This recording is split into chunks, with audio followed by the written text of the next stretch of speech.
At the family dinner, my daughter announced loudly, "We're putting Mom's house on the market." Her husband smirked. Everyone went quiet. I just smiled, poured myself some wine, and said, "That's interesting, honey." The next morning, she called me screaming, "Mom, what did you do?" Because what she found out made her world collapse. Subscribe to the channel, leave your like and comment from which part of the world you are watching. Get comfortable and relax. Let's begin. The clink of my best silverware against the china plates stopped. The gentle murmur of conversation I had cultivated over the roast chicken and honey-glazed carrots died in an instant. All sound was swallowed by the sentence my daughter had just spoken. It hung in the air above the heirloom dining table, a toxic cloud. "So, we've made a decision," Chloe had said, placing her own fork down with a precise finality. "We're putting Mom's house on the market. It's the smartest move for everyone." The we was her and Brad. The smartest move was their assessment. The everyone was a lie. I felt the four walls of my dining room, which had held 40 years of birthdays, quiet Tuesday dinners, and the soft echo of my late husband Robert's laughter contract. They pressed in, making the air thin. I looked at my daughter. Her face, usually so animated with plans and opinions, was set in a mask of determined benevolence. She was waiting for my grateful relief. To her right, Brad leaned back in his chair, the wood groaning a quiet protest. A small, satisfied smile touched his lips. It was not a warm smile. It was the period at the end of Chloe's sentence, a punctuation mark of ownership. He had been a real estate investor for 12 years. He saw numbers, square footage, comps in a gentrifying neighborhood. He did not see the home. My son-in-law's gaze swept the room, and I knew what he was calculating. The original crown molding we'd painstakingly restored. The hard oak floors under the rug. The potential of the lot. My skin felt cold. This was not a discussion. This was an announcement, delivered at the family table to soften the blow, to frame the theft as care. I looked at my hands, resting beside my plate. They were the hands of a 62-year-old woman, strong from gardening with a few prominent veins and the faintest tremor of age that only I could see. I watched them, steady and still, as the silence stretched. Chloe shifted. Brad's smile tightened. I had prepared this meal. The chicken was from Mr. Henderson's butcher shop, the carrots from my own garden plot. The lace curtains at the window filtered the late afternoon sun into dappled patterns on the tablecloth, the one my mother had embroidered. Every object in this room had a history, a breath, and they were discussing its disposal. "Put the house on the market," I repeated, my voice calm. It sounded distant even to me. "Yes," Chloe said, leaning forward, her voice adopting the encouraging tone she might use with a hesitant colleague. "Think about it, Mom. The neighborhood is changing. The offers you could get right now are insane. You'd be set. No more property taxes, no more maintenance worries." "No more garden," I said quietly. She waved a hand, a flick of dismissal. "You can have a container garden on a balcony, something manageable.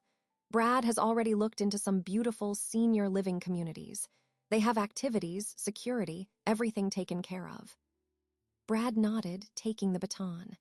"It's all about leveraging your equity, Maya. This house is your largest asset, tied up dormant.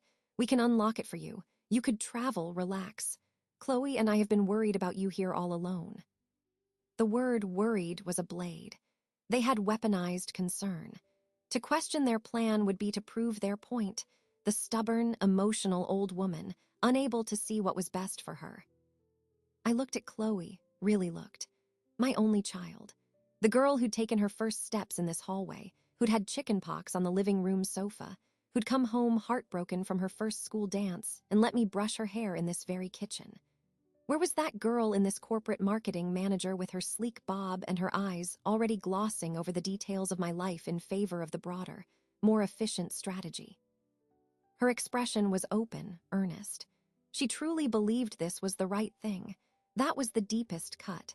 The betrayal was not malicious. It was born of a profound, arrogant blindness. She had absorbed Brad's worldview like a sponge, where value was solely transactional and sentiment was a fiscal liability. The rest of the table was frozen. My sister Viola, her mouth a small O of shock. My nephew, Ben, stared at his plate, uncomfortable. They were spectators to this quiet, familial coup. I I felt a surge then, not of hot anger, but of a cold, clear certainty. It settled in my chest, heavy and solid. This was my line. This house was not just wood and plaster. It was the archive of my life, of Robert's life, of our family's story. It was the last piece of ground I fully owned in every sense of the word. They could not have it. But I knew, in that crystallized moment, that screaming, crying, arguing would only confirm their narrative. It would paint me as the irrational parent they needed to manage. I would not give them that. I picked up the bottle of Merlot. The glass was cool in my hand. I reached first for Brad's glass, then Chloe, pouring the deep red liquid slowly, steadily, until it reached just below the rim. The ritual of it, the simple act of hostess, created a pocket of silence they didn't know how to fill. I set the bottle down. I looked from my daughter's expectant face to her husband's smug one. I felt the weight of the deed in a filing cabinet upstairs, the weight of the paid mortgage, the weight of the history in these walls. It was all mine to wield. The plan, fully formed and precise, clicked into place in the back of my mind, cool and sharp as a key in a lock. I lifted my own glass. The late sun caught the crystal, throwing a small, brilliant shard of light onto the tablecloth. "That's interesting, honey," I said, my voice perfectly even, a placid lake. "Tell me more about your plans." The confusion that crossed their faces was immediate. Chloe blinked, expecting resistance, tears, something to overcome. My calm agreement was not in her script. Brad's smile faltered for a second, his eyes narrowing slightly, recalculating. "Well," Chloe began, glancing at Brad for support. "We thought we'd list with Brad's contact at Premier Properties. They handle a lot of these legacy listings. We'd get a staging crew in, of course. Declutter. Maybe a fresh coat of neutral paint to brighten things up." "Declutter," I repeated. I took a sip of my wine. It was rich and dry. "You mean my things, your father's books, the photographs." "Just to help it show better, Mom. For the potential. We'll box everything up carefully." "I see," I said. "And where would I go during this staging?" Brad jumped in smooth. "We've got a short-term rental lined up. A nice, modern one-bedroom downtown. It'll be a fun change of pace for you. A trial run for the next phase." I nodded slowly, as if considering the appeal of a modern one-bedroom downtown, a sterile box with a view of other sterile boxes.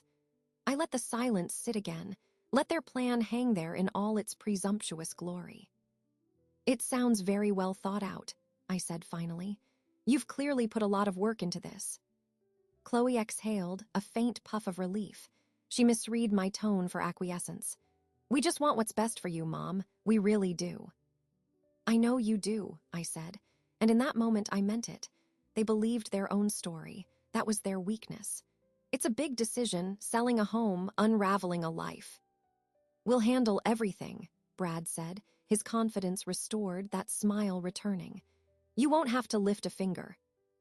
I met his eyes then, and I made sure my own were clear, unblinking, and utterly unreadable. "I'm sure you think that," I said, my tone still light, almost conversational. "But some things, Brad, a person must handle for themselves." A flicker of something, irritation, a hint of warning passed behind his eyes.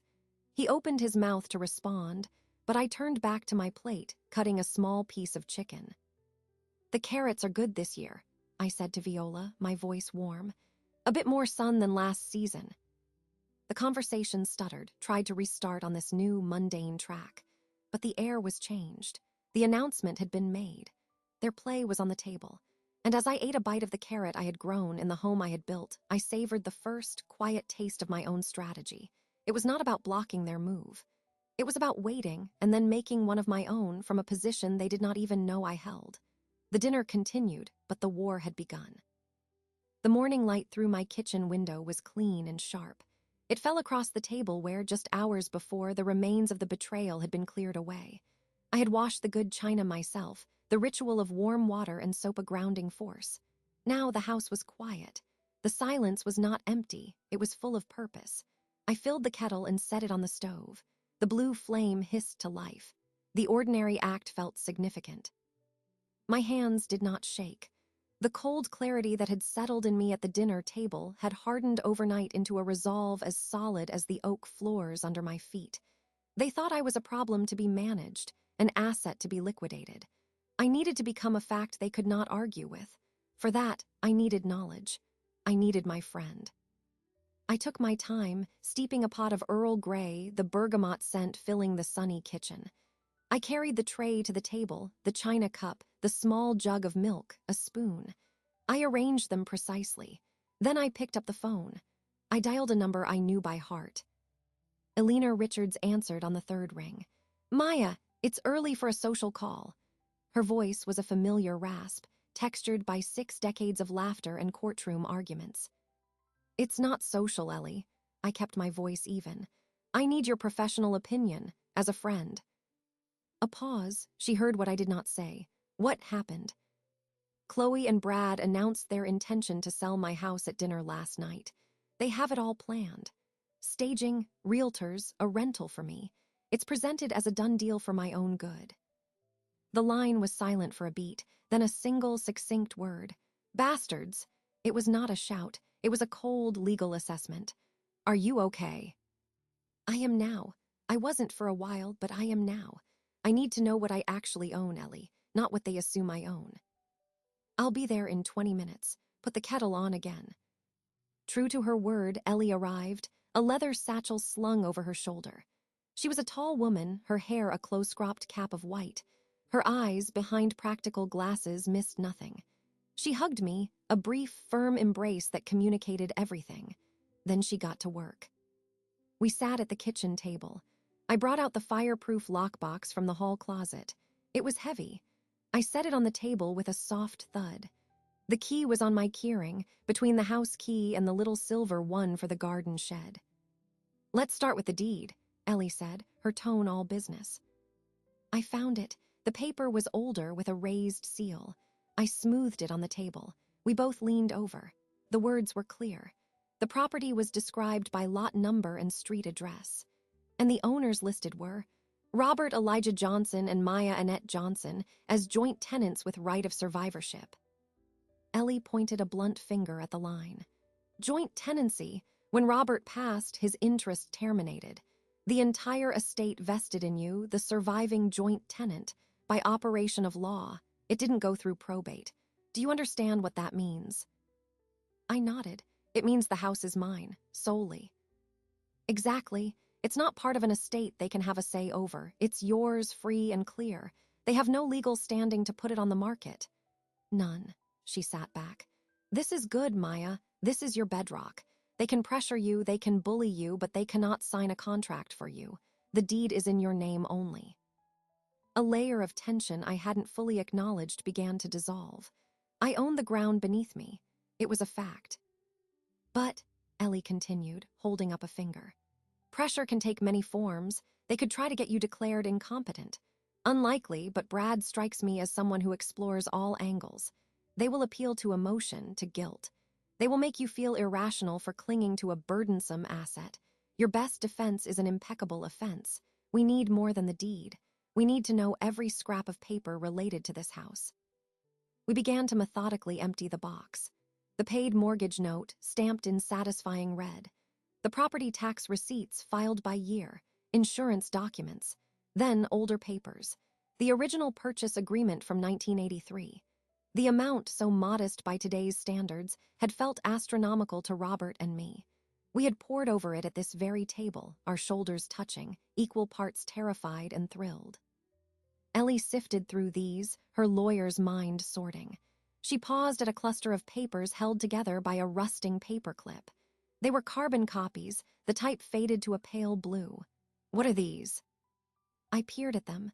"Those are from the refinance. We did it in '95. To put the new roof on and to help with Chloe's college tuition."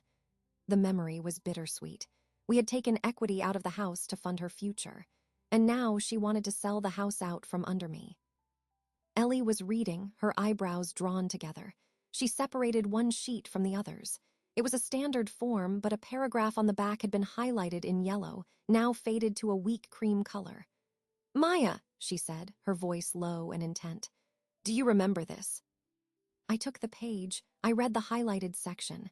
It was legalese, Dents. I remember signing a mountain of papers. The broker said it was all standard. Robert handled most of it. He was always better with the fine print. Robert was better with the fine print, Ellie said, a slow smile spreading across her face. It was the smile she used to get just before she dismantled an opponent's argument in court. Because he saw this. Look. She read aloud, her finger tracing the lines. In consideration for the below-market rate extended on this refinance loan, the borrowers hereby agree to a preservation covenant, binding upon them and their heirs and assigns, for a term of 50 years from the date of this agreement. The covenant restricts any alteration to the primary facade of the structure, any subdivision of the lot, or any demolition of the existing primary dwelling without express written consent from the Historic Preservation Society of Oakwood, which consent may be withheld for any reason. The words hung in the sunlit kitchen. I struggled to parse them. What does it mean exactly? Ellie's eyes were bright. It means, my dear, that in exchange for a better interest rate, probably a special program for preserving the character of the neighborhood, you and Robert agreed that no one can significantly change the look of the house, chop up the property, or tear it down for 50 years, without permission from a preservation society. I calculated. 95 to now is 29 years. The covenant has 21 years left to run. Precisely, and why is this your silver bullet? Ellie leaned forward. Because Brad isn't just selling a house. He's selling development potential. He's looking at the square footage of the lot, thinking a developer might buy it to tear down this old house and build 2 tall, skinny, modern townhouses, or radically remodel it into something sleek and unrecognizable. That is where the real profit is in this market. This covenant, she tapped the paper, destroys that potential. It turns your house from a development site back into just a house. A beautiful, legally protected house. Its market value to a flipper or developer just plummeted. The understanding unfolded within me, cool and perfect. Robert, meticulous, careful, always looking ahead, had unknowingly laid a trap for a son-in-law he never met. He had protected our home not just for us, but for itself, for its history. Does this mean I can't sell it at all? I asked. No, you can sell it to anyone, but the covenant runs with the land. It binds any future owner for the full 50-year term. You must disclose it. Any serious buyer's lawyer will find it. It will scare off the people Brad is counting on to drive up the bidding war.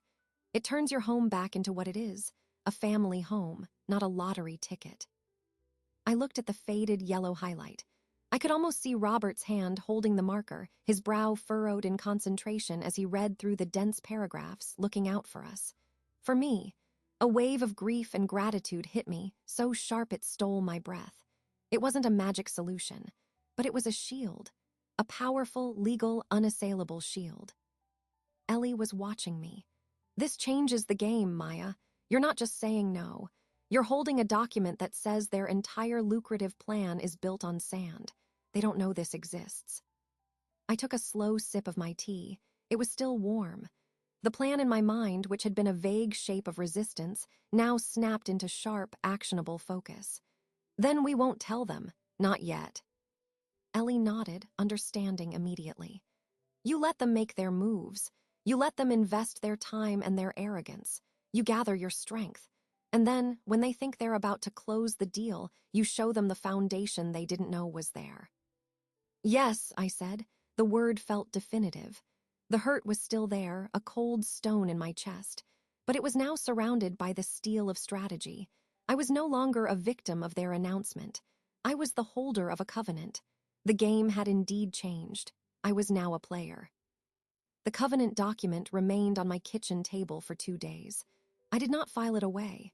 I left it there, a flat, yellowed rectangle lying beside the salt and pepper shakers. It was a reminder. Each time I passed it, I looked at Robert's careful highlight. It was no longer just a piece of paper. It was a tool, and I was learning its weight and balance in my hand. Knowledge, however, needed verification. Ellie's word was gold, but I needed to see the official records for myself. I needed the modern, digital confirmation to pair with my faded carbon copy. On Wednesday morning, I dressed with care. A simple linen dress, low-heeled pumps, my silver locks neatly coiled at the nape of my neck. I wanted to look competent, unassailable. I placed the deed and the covenant in a manila folder, put the folder in my sturdy leather satchel, and drove downtown. The county clerk's office was a study in bureaucratic sterility. Fluorescent lights hummed overhead, bleaching the color from everything. The air smelled of dust and toner. The vinyl floor tiles were a faded beige. I took a number from a dispenser and sat on a hard plastic chair in a row of identical hard plastic chairs. I watched people at the counters, some harried, some resigned, a few whispering urgently to the clerks behind the thick glass partitions. It was a place of official truths, where the stories of lives were reduced to filings and stamps. My number was called. I walked to the indicated window. The clerk, a young man with tired eyes, glanced up. "How can I help you?" "I would like to see the current property records for this address, please." I slid a piece of paper with my address written on it under the glass. My voice was calm, polite. He typed, clicked, he studied his screen. "And you are?" "Maya Johnson. I'm the owner of record." He asked for my driver's license. I provided it. He compared the information, nodded. "Print or view?" "A printout, please. Of the current deed and any active covenants, liens, or encumbrances." He gave a small nod, impressed perhaps by the specificity of my request. His printer whirred. A few moments later, he passed 2 fresh, warm sheets of paper under the glass. "That'll be $2 for the copies." I paid. I did not look at the papers until I was back in the bright, chaotic noise of the street outside. I stood on the sidewalk, the sun warm on my shoulders, the sound of traffic a welcome relief after the tomb quiet of the office. I opened the folder and lay the new printouts next to my old documents. The information was identical. The deed listed me as the sole owner. The legal description matched. And there, on the second page, under the heading Restrictive Covenants, was a brief entry. It referenced the 1995 refinance loan number and the preservation covenant with the Historic Preservation Society of Oakwood. It was a cold, digital affirmation of the faded highlight. It was real. It was binding. A solid satisfaction settled in my chest. This was the foundation. No one could argue with the county's own records. As I was placing the papers back into my satchel, my phone buzzed. An email notification. It was from a generic-sounding real estate agency, Metro Urban Properties. The subject line read, "Confidential market analysis for my address." My breath caught. I opened the email. It was addressed to Brad Williams. I was CC'd. The body was professional, effusive. "Dear Brad, per our conversation and my walk-by assessment, attached please find a preliminary comparative market analysis for the above property. Given the incredible momentum in the Oakwood corridor, I'm confident we can position this as a premium development opportunity. The numbers, as you'll see, are very exciting. Looking forward to discussing next steps." A walk-by assessment. He had sent someone to evaluate my home without stepping inside, without my knowledge. I opened the attached PDF. It was a slick, colorful document. My house was referred to as the subject property. There were photos, likely taken from the street. Charts and graphs compared it to recent sales. But it was the commentary that turned my blood cold. Recommendation: property is ideal for a scrape-off scenario or significant expansion. Current structure adds minimal value. Focus marketing on the 8,000 SQ FT lot size and R2 zoning. Target developer audience. Suggested list price, $1.02 M, anticipating competitive bidding that could push final sale 15–20% above ask. Scrape-off scenario. They were planning to bulldoze my house. The rooms where Chloe learned to read, the kitchen where Robert proposed, the porch where we held our first child, all reduced to minimal value. They were a hurdle to be cleared for the dirt beneath them. The suggested price was a number so large it felt abstract. It was not a valuation of a home.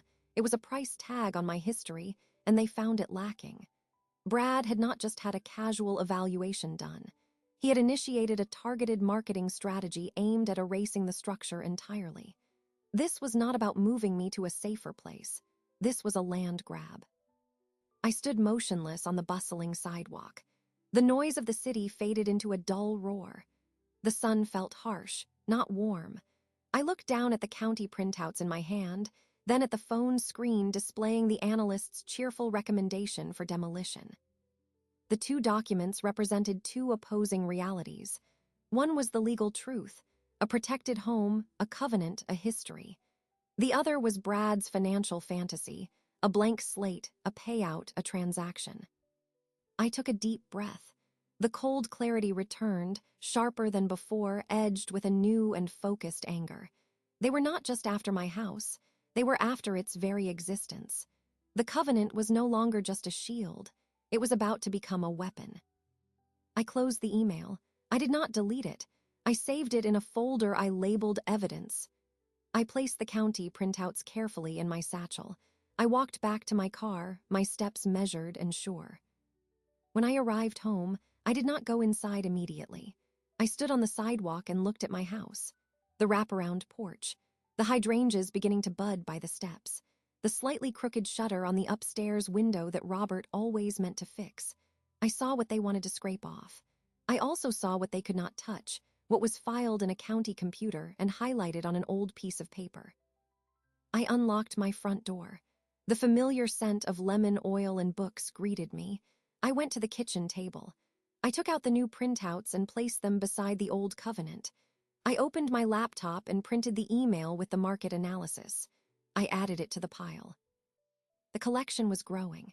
It was no longer just a personal hurt. It was a case file, my case file. The next move was theirs, but I was ready. The inspection, the walkthrough they would inevitably request, it was no longer an intrusion to be feared. It was an opportunity to observe, to learn their next step. I would let them come. I would let them talk about opening up walls and modern sight lines. And I would listen, knowing the ground beneath their feet was not what they thought it was. The paper trail was complete, and it led straight back to me. The call came 2 days after I printed the market analysis. It was Brad, his voice a careful blend of casual and commanding.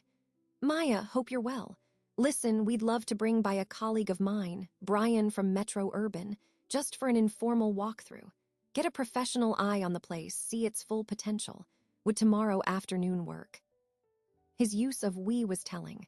Chloe was not on the call. This was his operation now. I pictured the email. Scrape-off scenario. Brian was not coming to see a home. He was coming to assess a demolition site. An informal walkthrough. I repeated, my voice neutral. Exactly. No pressure, just data gathering, for your benefit. I let the silence stretch for a 3 count. I wanted him to feel the weight of the request. Tomorrow afternoon is fine. What time? He sounded relieved. Great, say 2 o'clock. We won't take up too much of your day. I'll be here, I said and ended the call. The next day, at 1:55, I was in my living room, sitting in Robert's old armchair by the fireplace. I had not cleaned beyond my usual tidying. I had not hidden the stacks of books or the family photos on every surface. I wanted the house to be exactly as it was, as it lived. I was a part of that living state, an observer in my own habitat. At 2:07, a sleek black SUV pulled up. Brad emerged first, then a man in his 40s with a tight, practiced smile, Brian. They came up the walk. I waited until the doorbell chimed before I rose to answer it. "Maya," Brad said, leaning in for a quick, perfunctory hug. He smelled of expensive cologne. "This is Brian Fowler, top producer in the urban infill space." Brian thrust out his hand. His grip was firm, overly so. "A pleasure, Maya. Brad told me so much about this wonderful opportunity." "Welcome," I said, stepping back to let them in. "Please come in." Brian entered as if stepping onto a stage. His eyes did not go to me or to any specific object. They performed a rapid, scanning sweep of the space, measuring, assessing. I saw him note the high ceilings, the original windows, the fireplace. I saw the calculations behind his eyes. He was subtracting my life from the equation. "Wonderful bones," he announced, the phrase sounding rehearsed. "Just wonderful. You can see the original craftsmanship." "My husband and I restored much of it ourselves," I said. "A labor of love, I'm sure," Brian said, his tone dismissing the love as irrelevant. He walked toward the dining room. Brad followed, shooting me a look that was meant to be conspiratorial. A C, this is the expert asterisk glance. I trailed behind them, a quiet shadow in my own home. In the dining room, Brian ran a hand over the built-in china cabinet. Solid. These built-ins are a selling point for some. Of course, most of our target buyers will be thinking about open concept. This wall, he said, tapping the one between the dining room and kitchen, would likely come down, create a great room feel. Brad nodded vigorously. Exactly what I was thinking. Modernize the flow. They moved into the kitchen. Brian clicked his tongue. Charm for days, but the footprint is tight. A buyer would probably do a full gut job, expand out into the backyard. The lot depth supports it. Each room received its diagnosis. My study with its floor-to-ceiling bookshelves. Great light, but this could be a fantastic primary suite extension. The upstairs bathroom with its clawfoot tub. Vintage appeal, but it'll read as a total rehab. Good news is, it's all factored into the land value. Brad was lapping it up, seeing dollar signs with every critique. I said nothing. I listened. I watched Brian's hands gesture, carving up my spaces. I watched Brad's face, eager and acquisitive. We ended up in the backyard. Brian stood on the patio, hands on his hips, surveying the lawn, the flower beds, my thriving vegetable plot. This is the gold, he said to Brad, as if I were not standing 3 feet away. The outdoor space. You could easily get a variance for an ADU here, or, as we discussed, the real value is in the full parcel. The R2 zoning is the key. Brad nodded, the scrape-off potential. The term hung in the spring air. Brian finally seemed to remember I was present. He turned to me, his smile switching back on. Don't worry, Maya, it's just industry terminology. It means the property has excellent redevelopment potential. That's where the real equity is for you. I met his gaze. I allowed a small, knowing smile to touch my own lips. I looked from him to Brad, who was watching me, waiting for my reaction to the expert's exciting news. It's always interesting, I said, my voice quiet and deliberate, to hear what people think they see, what they think is possible. I paused, letting my eyes drift across the back of the house, the solid, century-old foundation barely visible above the soil line. Robert always said this house had unexpected foundations, that you couldn't always see what was holding it up or what was buried underneath. It makes you think twice before you start swinging a hammer. The smile on Brian's face stiffened. It was a flicker, a momentary confusion. He was used to dealing with emotional sellers or eager ones. He wasn't used to cryptic, calm statements that hinted at hidden information. Brad's expression shifted from eager to slightly wary. What do you mean, Maya? Brad asked, his tone light but strained. Oh, nothing specific, I said, waving a hand gently. Just an old saying of Robert's. He was a details man, always reading the fine print. I turned and started walking back toward the house. Would either of you like some iced tea? I made a fresh pitcher. It was a dismissal, wrapped in Southern hospitality. The tour was over. Brian recovered quickly. No, thank you, Maya. We've taken up enough of your time. This has been incredibly helpful. He shot Brad a look that clearly said, we need to talk. Brad was flustered. Right, yes, thanks, Mom. We'll be in touch. I stood at my back door and watched them walk back through the house. I did not follow them to the front. I heard the murmur of their voices in the foyer, low and urgent, before the front door opened and closed. I remained in the backyard. I looked at my house. I had allowed the assessment. I had heard the plans for its dismemberment, and I had planted a single, small seed of doubt, a phrase about foundations and fine print. It was a nothing phrase to anyone who hadn't seen the covenant, but to someone who was banking on a clean, profitable demolition, it might sound like a warning. I went inside to the kitchen. I poured myself a glass of the iced tea. The silence of the house was different now. It was no longer just peaceful. It was expectant. The first move in the counterplay had been made. It was subtle, almost invisible, but I had seen its effect on their faces. The pressure was indeed increasing, but it was no longer only on me. I had just applied a small, precise amount back. The expectant silence in the house lasted through the evening and into the next morning. Brad did not call. Chloe did not call. My comment about foundations and fine print had created a pause, a hesitation in their campaign. I used the stillness. I called Ellie. They came, I said when she answered. And the realtor talked about gut jobs and open concepts. He used the terms scrape off potential to Brad's face as if I weren't there. I let them talk. Then I mentioned Robert's old saying about unexpected foundations and reading the fine print. It stopped them cold for a second. Ellie gave a short, approving laugh. Good, psychological warfare. They're now wondering what you know, but wondering isn't enough. We need the actual document, Maya. The carbon copy is a good start, but for something this specific, there should be a recorded copy, a fully executed agreement. The county printout references it, but we need the source. Did Robert keep a separate file for legal documents? I thought. The fireproof box held the basics: deed, mortgage, taxes. Robert was meticulous, but he was also a man who believed in separating concerns. He had a system, I said slowly. The house paperwork was in the box. The car titles were in the desk. The really old things, the sentimental things, he kept those out in the garden shed. He said they were safe there, away from any potential house fire. The garden shed, Ellie's tone was skeptical. That's not exactly a climate-controlled archive. No, but it's dry. He lined an old army trunk with cedar. He called it his deep storage. I haven't opened it in years. There was a pause on the line. Well, Ellie said, I suppose we'd better go see what's in deep storage. I'm on my way. The garden shed stood at the back of the property, nestled under the boughs of a large pecan tree. It was a small wooden structure, painted the same soft white as the house. Inside, it held the gentle, earthy smells of peat moss, fertilizer, and old wood. Gardening tools hung neatly on the walls. Bags of soil were stacked in a corner. And against the back wall, under a canvas drop cloth, was the trunk. Ellie arrived, and together we lifted the cloth. The trunk was metal, olive green, scuffed and worn. A combination lock secured the hasp. Do you know the combination? Ellie asked. I shook my head. Robert always handled it, but I looked around. On a shelf above the workbench, tucked behind a row of terracotta pots, was a small, rusty key tin. I remembered. I took it down, opened it.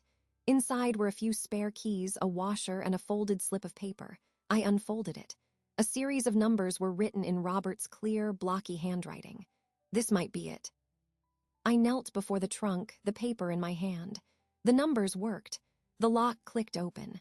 The hasp released with a squeal of protest. I lifted the lid. The smell of cedar was strong, layered over the scent of old paper. Inside were files, not in bankers' boxes, but in sturdy, labeled folders. Tax returns 1970-81985. Union documents.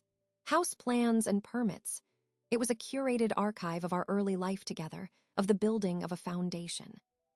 Look for anything labeled Oakwood Refinance, Preservation Society, or Covenant, Ellie instructed, peering over my shoulder. We began to lift the files out, placing them carefully on the clean canvas cloth we'd spread on the floor. The process was slow, deliberate. We checked each folder. There were birth certificates, our marriage license, Chloe's childhood drawings flattened between sheets of cardboard. The past was tangible in my hands, but I focused on the task. Near the bottom of the trunk, I found a folder labeled 95 Refi, Oakwood HPS. My pulse quickened. I lifted it out. It was thicker than the others. We sat back on our heels. I opened the folder. On top were the standard loan documents, copies of what we had in the house. Underneath those was a cover letter on crisp, faded letterhead, Historic Preservation Society of Oakwood. Below it was a multi-page document, stapled together. It was titled Preservation and Maintenance Covenant Agreement. This was not the brief clause in the loan papers. This was the full, standalone contract. I turned to the signature page. There were two signatures, Robert E. Johnson and Maya A. Johnson, and opposite them, the signature of the director of the Preservation Society, notarized with an official seal. The document was recorded with a stamp from the county clerk, referencing a book and page number. This is it, Ellie said, her voice hushed with professional satisfaction. The fully executed recorded covenant. This isn't just a clause in a loan, it's a separate, enforceable contract with a third party. It's stronger. I turned the pages. The terms were detailed. It listed specific architectural elements that could not be altered: the front facade, the porch columns, the original window casings. It prohibited demolition, as we knew, but it also included a clause I had missed in the highlighted section. "Ellie," I said, pointing, "read this." She took the page. Her eyes scanned the dense text. She read aloud, slowly. "In the event of any proposed action that would constitute a violation of this covenant, the Society shall have the right, but not the obligation, to seek injunctive relief and/or monetary damages from the property owner and any agent, representative, or prospective purchaser who had constructive knowledge of this covenant." She looked up at me, her glasses glinting in the shed's dim light. Constructive knowledge. That means if they knew or should have known about it. Once we inform them, they are on notice. If they proceed with marketing the house as a development site, the Society could sue them personally, Brad and his realtor friend, for interference. This isn't just a restriction. It's a liability. The weight of the document in my hands changed. It was no longer a shield. It was a precise, legal weapon. Robert hadn't just protected the house. He had built a mechanism for its defense that extended to anyone who threatened it. I felt a connection to him then, so sharp it was almost physical. His foresight, his careful nature was here in this dusty shed, reaching across the years to hand me exactly what I needed. The grief was there, but it was wrapped in a profound gratitude. He had left me a tool, and I finally understood its full function. "We need to make certified copies of this," Ellie said, all business again. "We need to scan every page. This is the cornerstone." I nodded, clutching the folder. The search was over. The weapon was secured. The vague power I had felt since finding the first clue was now crystallized into this stack of paper. I knew what I held. I knew what it could do. We gathered the other files and placed them reverently back in the trunk, but I kept the Covenant folder in my hands. We locked the shed and walked back to the house. The spring sun was high. My garden was coming to life, green shoots breaking through the dark soil. Everything on the surface was growing, changing. But underneath, in the deep storage of law and memory, something permanent had just been unearthed. The game had shifted again. I was no longer just playing defense. I was now in possession of the winning move. I just had to decide when and how to play it. The Covenant document, now scanned, copied, and safely stored in a fresh folder in my desk, sat with a quiet authority. Possessing it had settled something in me. The initial panic, the cold fury, had been refined into a clear plan. But before I initiated the legal steps Ellie had outlined, I felt a final, stubborn pull. A mother's pull. The document was for Brad, for the courts. I needed to try one more thing for Chloe, not to argue, but to testify. To show her what she was so eager to erase. I called her on a Thursday morning. "Chloe, I'd like you to come over, just you. Let's talk this house situation through, mother to daughter." Her voice was wary, but laced with a hopeful note. She mistook my invitation for capitulation. "Of course, Mom. I can come after work, around 6. "That's fine. I'll make some tea." She arrived precisely at 6, dressed in her corporate uniform, a sleek sheath dress, heels that clicked on my hardwood floors. She carried her leather tote like a shield. I was in my gardening clothes, an old pair of dungarees and a faded shirt. The contrast was not lost on either of us. "Would you like chamomile?" I asked, already filling the kettle. "Just water is fine," she said, perching on the edge of a kitchen chair, her eyes scanning the room as if seeing it through Brian the realtor's eyes. I poured 2 glasses of water anyway and sat across from her. "Thank you for coming alone." "Brad wanted to come, but I told him this was between us," she said, a rehearsed line. She took a small sip. "So, you're ready to discuss the plans." "I'm ready to discuss the house," I corrected gently. "But not the plans, not yet. First, I want to give you something, a tour." Her brow furrowed. "A tour? Mom, I've lived here." "You've lived in it. You haven't seen it. Not really. Not for a long time. Humor me." A flicker of irritation crossed her face, but she nodded, a tight, impatient gesture. "Okay, a tour." I did not start in the living room. I started in the narrow hallway by the front door. I pointed to the doorframe. "Look here." She glanced at the painted wood. "What?" "The pencil marks, your height, every birthday from age 2 to 16. I touched the highest mark, dated in Robert's neat script. You were so proud the year you finally passed my shoulder. Chloe's eyes lingered on the faint lines. She said nothing. I led her to the living room, not to discuss square footage, but to stand before the brick fireplace. This mortar here, see the lighter color? Your father repaired that after the '99 earthquake. The chimney had a tiny crack.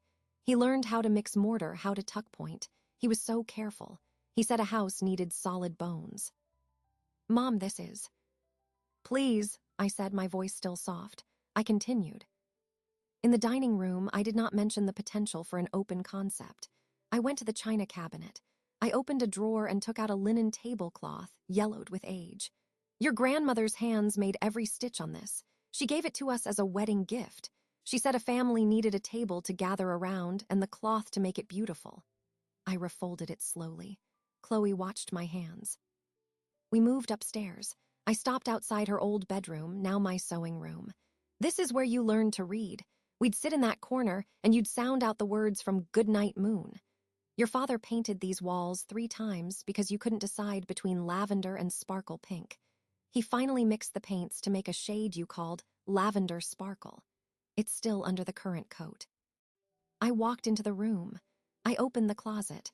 On the inside of the door, faint but visible, were the stick figure drawings she'd made as a child. You said you wanted to leave a surprise for the next little girl who lived here. Chloe stood in the doorway. Her arms were crossed. It's just a room, Mom. All kids draw on walls. It's a record, I said. It's a layer of history, like the rings of a tree. I took her to my bedroom. From the top shelf of my closet, I brought down a quilt. It was heavy, made of mismatched wool scraps. This was from the first apartment. We didn't have heat one winter.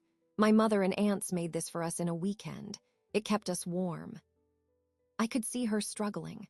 Her professional demeanor was a shell, and these small, tactile memories were tiny cracks in it. She was not moved to sentiment. She was made uncomfortable by it.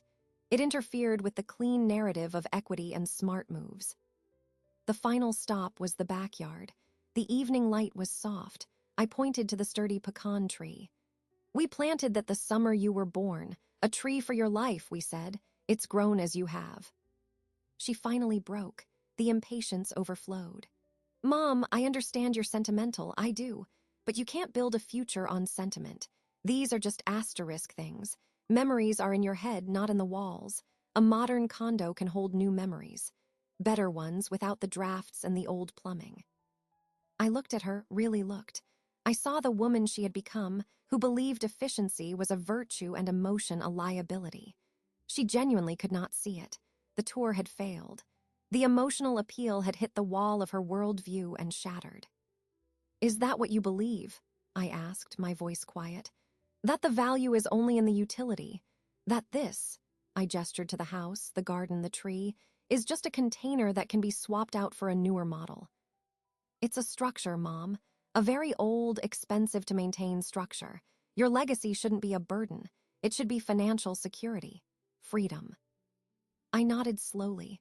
The last thread of hope that she might understand snapped cleanly. There was no malice in her, which almost made it worse. It was a void where understanding should have been. I see, I said. Thank you for clarifying your perspective. The shift in my tone, from gently instructive to coolly formal, caught her off guard. She had expected tears, pleading, an emotional scene she could logically dismantle. My calm acceptance was disorienting. So you agree, she ventured. I agree that we have fundamentally different definitions of legacy, burden, and freedom, I stated. This conversation has been very illuminating. She shifted on her feet, unsure. We're just trying to look out for you. I know you believe that. I turned and started walking back toward the house. You should go now, Chloe. It's getting late. She followed me through the house in silence. At the front door, she paused. We'll talk more with Brad. I'm sure you will, I said, holding the door open. She left. I closed the door and locked it. I stood in the quiet foyer, surrounded by the height marks and the memories I had just cataloged for her. The bittersweetness of the tour was gone, burned away by the clarity of her rejection. She had chosen her side. She had confirmed that her allegiance was to Brad's spreadsheet, not to her family's story. The emotional appeal was over. It had been a necessary step, a chance I had to take for my own conscience. Now, with that door closed, another one opened. It was time to use the language they understood: contracts, liabilities, and cold, hard facts. The covenant in my desk was no longer a last resort. It was the next and only logical step. I felt no sadness now, only resolve. The clarity that followed Chloe's departure was absolute.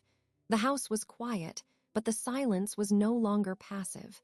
It was the quiet of a chessboard after a decisive move has been planned, before the piece is lifted. I did not wait. I went to my desk, took out the folder with the covenant and the deed, and I called Ellie. "It's time," I said when she answered. "The tour didn't go well," she surmised, hearing it in my voice. "It served its purpose. It confirmed there is no common ground. She sees it as a financial transaction. We will speak that language, the formal one. I'll be right over. We'll draft the letter together." Ellie arrived with her laptop and a professional demeanor that matched my own mood. We sat at the dining table, the same table where the announcement had been made. The symbolism was not lost on either of us. We were reclaiming the space. "We're not just sending a back-off note," Ellie explained, her fingers poised over the keyboard. "We are serving formal legal notice. This letter will establish a timeline and put them on constructive notice of the covenant. It will outline their potential personal liability. It must be impeccable." She began to type. I watched the words form on the screen. The letterhead was from Alina Richards, Esquire, retired. She was acting as my counsel, a fact that would immediately change the dynamic. "Via certified mail. Return receipt REQSDD. To Chloe Williams and Bradley Williams, *. Ray, formal notice regarding property at my address. Preservation covenant and cease and desist." The body of the letter was a model of legal precision. It stated that I, Maya Johnson, was the sole legal owner of the property. It referenced the recorded deed. Then it introduced the key document. "Please be advised that the aforementioned property is subject to a legally binding preservation and maintenance covenant agreement, dated date, executed between the owners and the Historic Preservation Society of Oakwood, and duly recorded with the county clerk, recording reference. Number. A copy is enclosed for your review." Ellie typed the next paragraph slowly, choosing each word. "The covenant restricts, among other things, any demolition, significant alteration of the primary facade, or subdivision of the lot for a period of 50 years from its execution, a term which has approximately 21 years remaining.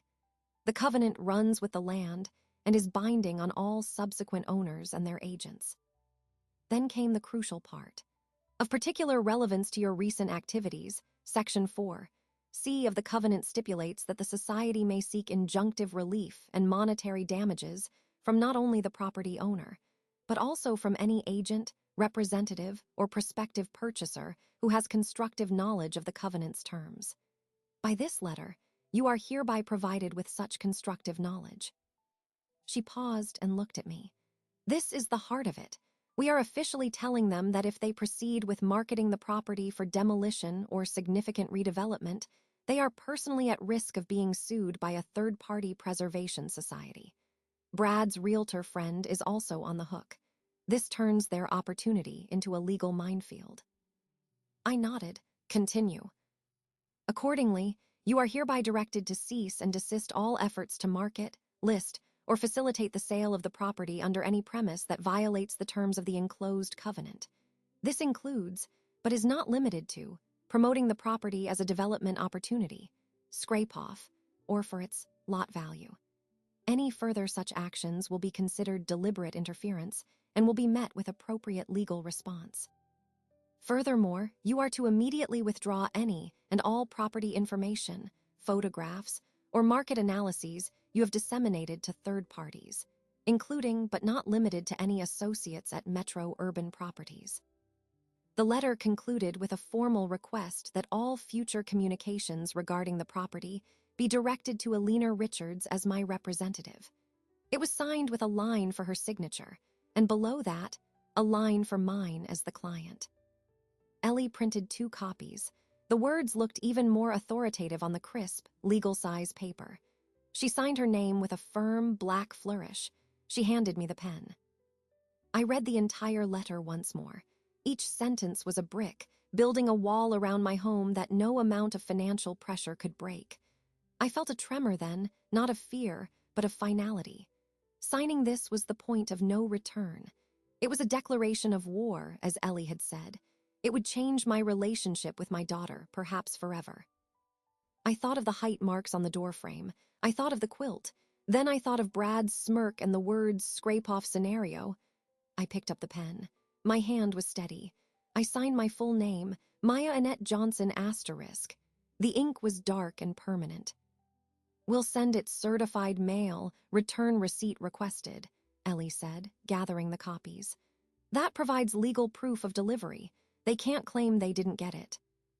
We placed the original signed letter and a copy of the full covenant into a large manila envelope. Ellie addressed it with their home address.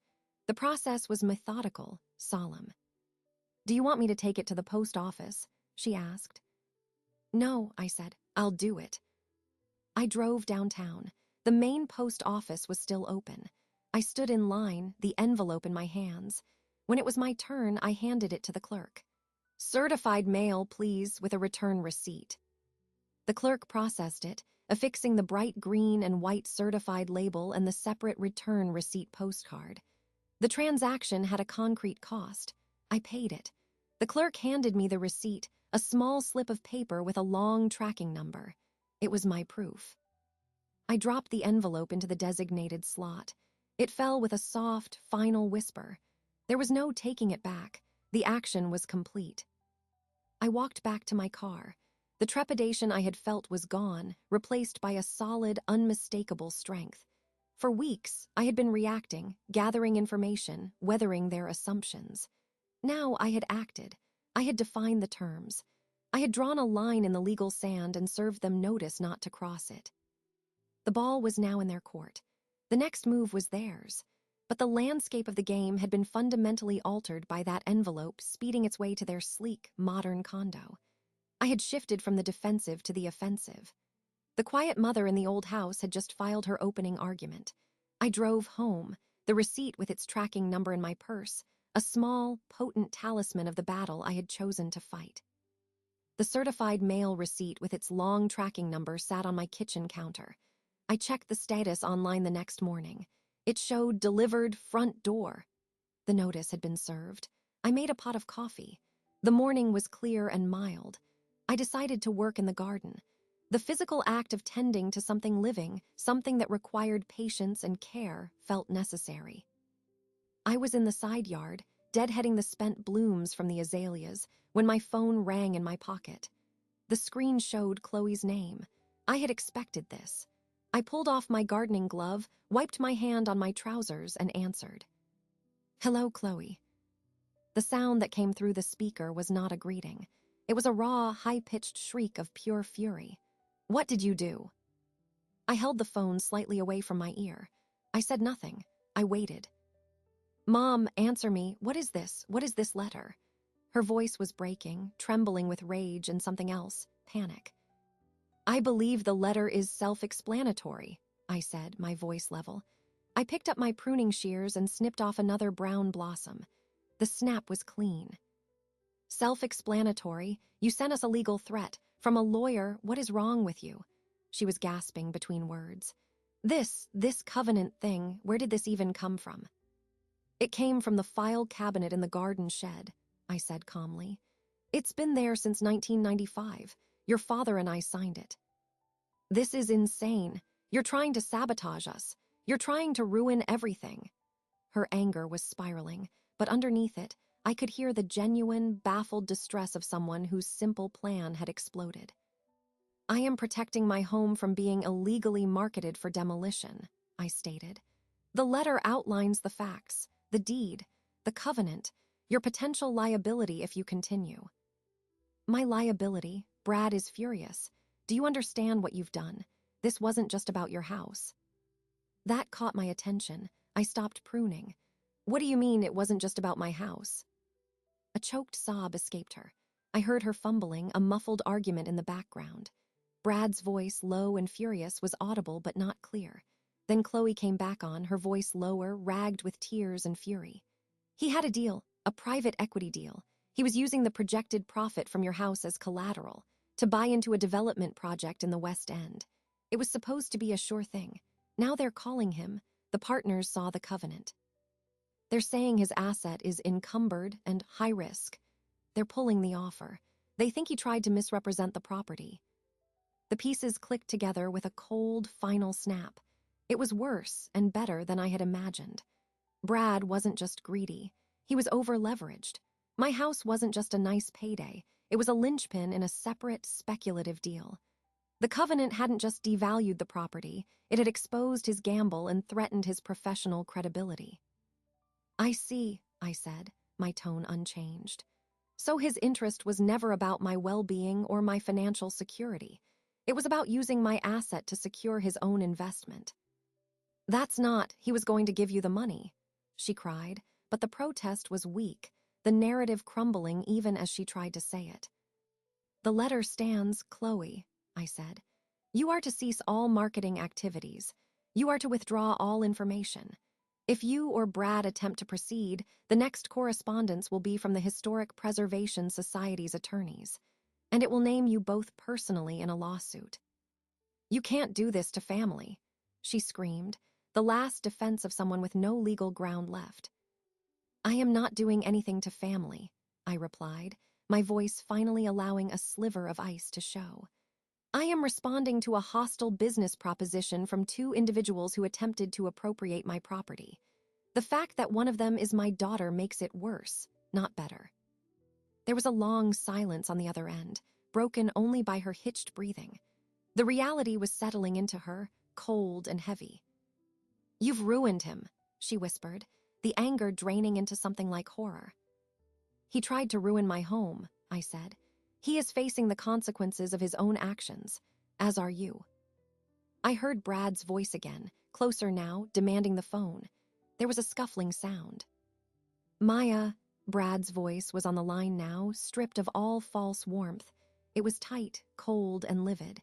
This is a mistake. You don't understand how this works. We can fight this covenant. We can get it overturned. You're going to cost yourself a fortune. The only thing I am interested in costing you, Brad, is this property, I said. It is not for sale. Not to you, not to your partners, not to anyone you bring to the table. The conversation is over. All future communication will be through my attorney, Alina Richards. Her contact information was in the letter you received. You listen to me, he began, his voice rising. I ended the call. I stood in my garden, the phone silent in my hand. The spring sun was warm. A bee buzzed near the azalea bush. The ordinary world continued. But in the world of my family, something had fractured completely. The screaming call had confirmed everything, the depth of Brad's scheming, the extent of Chloe's complicity, and the total collapse of their plan. I felt no triumph, only a grim, profound fatigue. The explosion had happened. The shrapnel was settling. I picked up my basket of dead-headed blooms and walked back toward the house. The quiet felt heavier now, charged with the aftermath. I went inside, washed my hands at the kitchen sink. I looked at the certified mail receipt. It had done its job. It had not just delivered a message, it had detonated a hidden truth. Brad's house of cards was falling, and Chloe was inside it. My next move was no longer about defense or even about offense.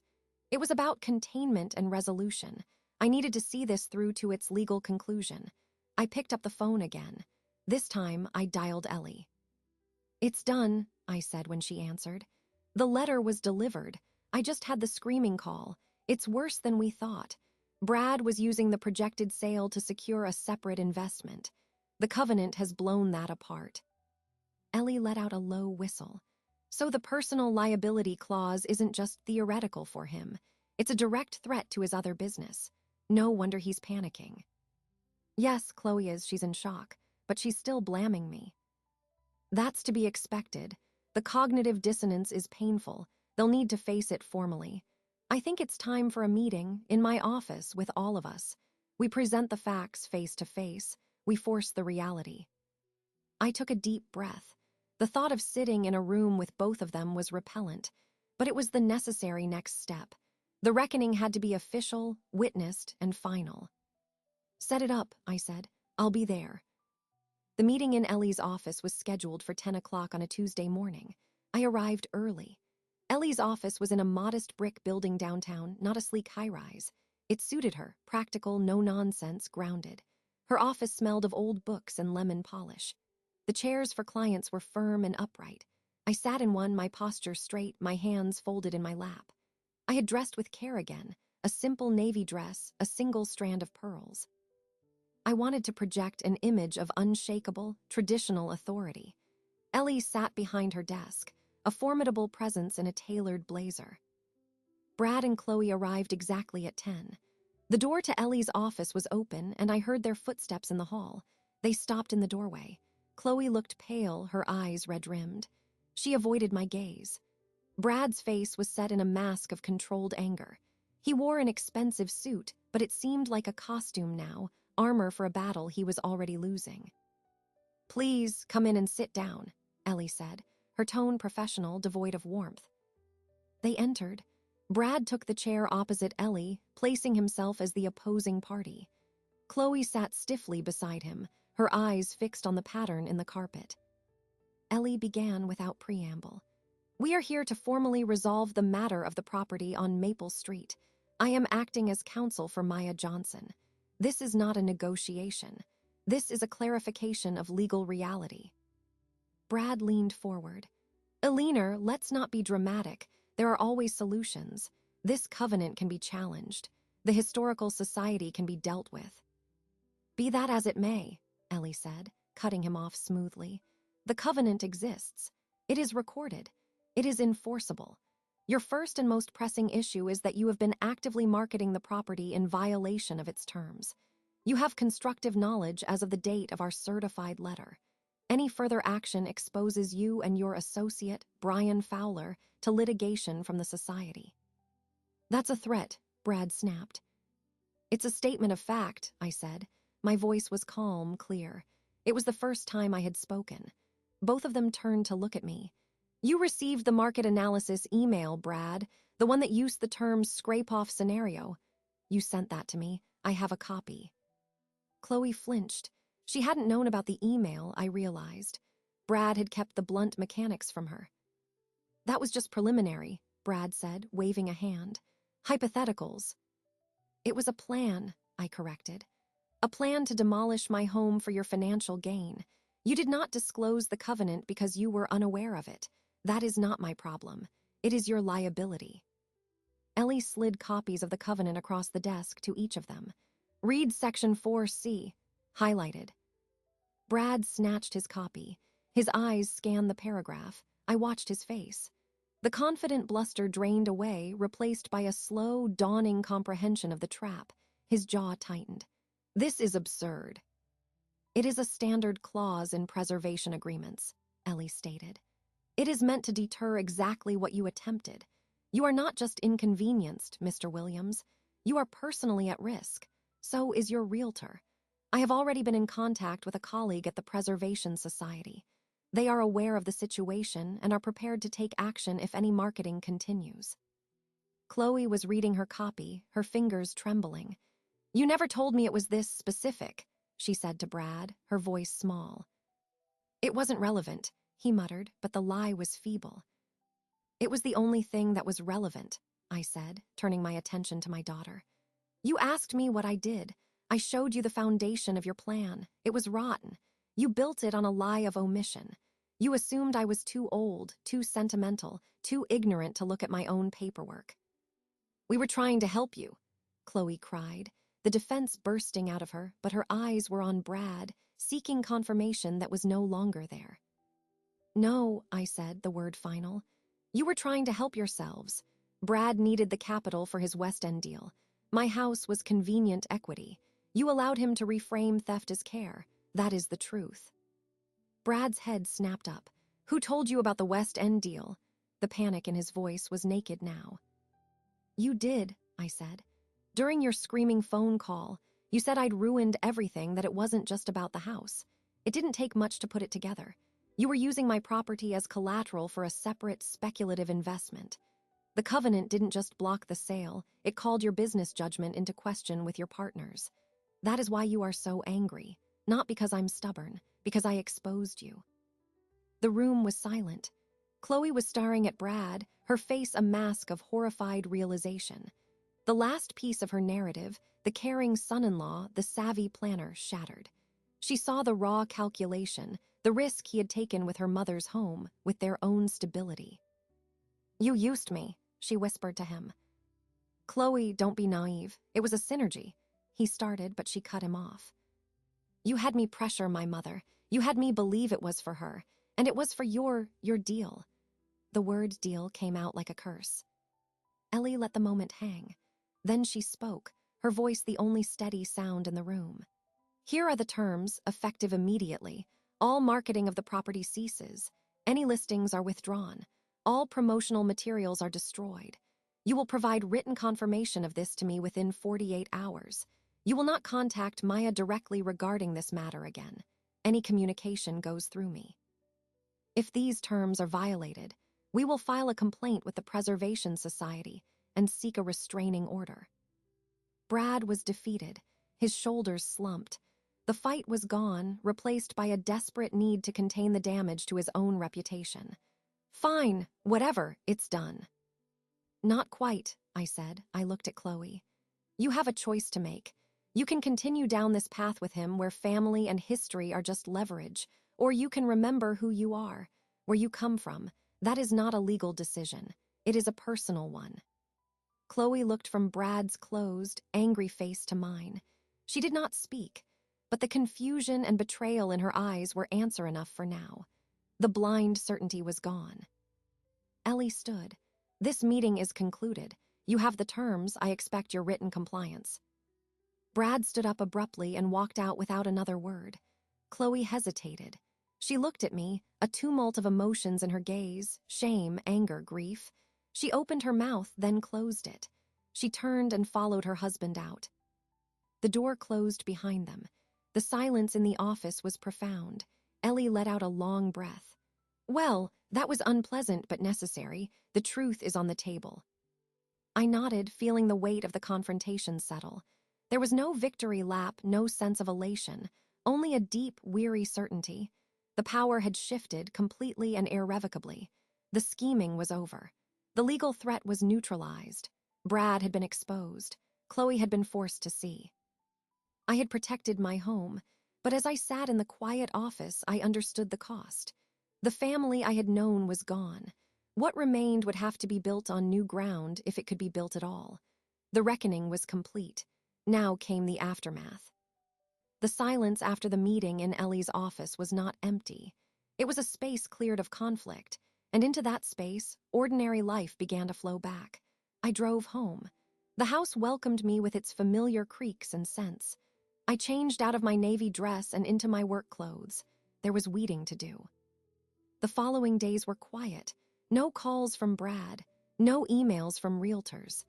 Ellie received the written confirmation from them, a terse, one-paragraph email from Brad's account, copied to Chloe, stating they had ceased all activities related to the property.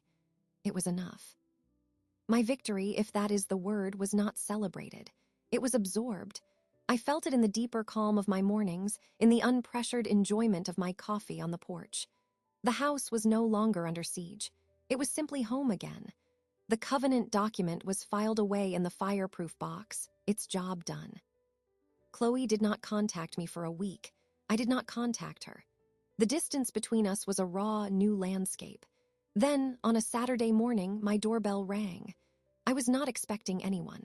I looked through the side window and saw her car and her standing alone on the porch step. I opened the door. She was dressed in jeans and a simple shirt, no corporate armor. Her face was pale, her eyes anxious. She held a small paper bag from the local bakery. "Hi," she said, her voice tentative. "Hello, Chloe. I brought some of those almond croissants you like." She offered the bag. I accepted it. Thank you. Would you like to come in? She nodded, stepping inside. The familiarity of the action, entering her childhood home, seemed to pain her. She stood awkwardly in the foyer. Have some tea, I said, leading the way to the kitchen. I did not treat her as a guest. I moved through the routine, filling the kettle, getting down 2 mugs, the everyday china. The normalcy of it created a fragile bridge. We sat at the kitchen table. The croissant sat between us, unopened. How are you? She asked, the question hollow with the weight of everything unsaid. I am well, I answered. The garden is coming along, the peonies will bloom soon. She nodded, her fingers tracing a groove in the wooden table. Mom, I don't even know where to start. You could start by being honest, I said, not unkindly but without softness. With me and with yourself. She took a shuddering breath. I believed him. I believed we were helping. I thought I was being the responsible one taking charge. I looked at this house and I saw work, expense. I didn't see what you see. I'm sorry. It was an apology, but it was also a confession of blindness. It was the most honest thing she'd said to me in years. I know you are, I said, and I know you were misled, but you are an adult, Chloe. You allowed yourself to be misled because his version of the world was easier. It had clear numbers. It didn't require you to value things that can't be quantified. She didn't deny it. Seeing him in that office, seeing how he just folded when his own interests were threatened, it was like seeing a stranger. I feel like a fool. What you do with that feeling is up to you, I said. The kettle whistled. I got up to pour the water over the tea bags. The steam rose in a fragrant cloud. This is your home, too. It always will be. But you cannot come here as his agent. You cannot come here with plans for its future. You can only come here as my daughter. If you can do that, the door is open. She looked up, her eyes glistening. And if I can't separate myself from all that, then the door will remain closed, not out of anger, out of self-preservation. I brought the mugs to the table and sat down. This is my line. It is non-negotiable. She was silent for a long time, sipping her tea. He's distant. The West End deal fell apart. His partners are wary of him now. He blames you. He blames me a little, I think. That is his path, I said. Not yours, not mine. We finished our tea. The conversation did not become warm or effusive. It was a tense, careful negotiation of new borders. Before she left, she asked, "Can I see the garden?" We walked outside.